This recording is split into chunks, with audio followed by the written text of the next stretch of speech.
The Socks of the Fathers, Mammalian Supremacy, Visiting an Old Lady. At 7:15 a.m., his bedroom slightly colder than the vacuum of space, Joshua Joseph Spork wears a longish leather coat and a pair of his father's golfing socks. Papa Spork was not a natural golfer. Among other differences, natural golfers do not acquire their socks by hijacking a lorry load destined for St. Andrews. It isn't done. Golf is a religion of patience. Socks come and socks go, and the wise golfer waits, sees the pair he wants, and buys it without fuss. The notion that he might put a Thompson submachine gun in the face of the burly Glaswegian driver and tell him to quit the cab or adorn it, well, a man who does that is never going to get his handicap down below the teens. The upside is that Joe doesn't think of these socks as belonging to Papa Spork.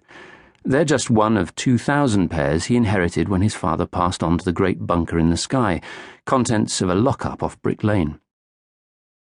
He returned as much of the swag as he could.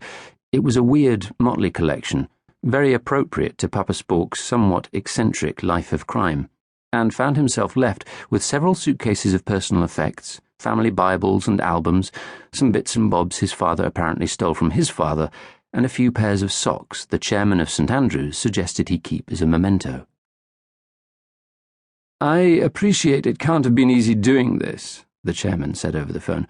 "Old wounds and so on. Really, I'm just embarrassed. Good Lord, don't be. Bad enough that the sins of the fathers shall descend and all that, without feeling embarrassed about it. My father was in Bomber Command, helped plan the firebombing of Dresden. Can you imagine? Pinching socks is rather benign, eh? I suppose so. Dresden was during the war, of course, so I suppose they thought it had to be done. Jolly heroic, no doubt.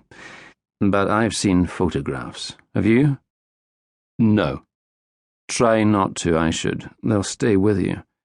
But if ever you do for some god-forsaken reason, it might make you feel better to be wearing a pair of lurid argyles. I'm putting a few in the parcel. If it will salve your guilt, I shall choose the absolute nastiest ones.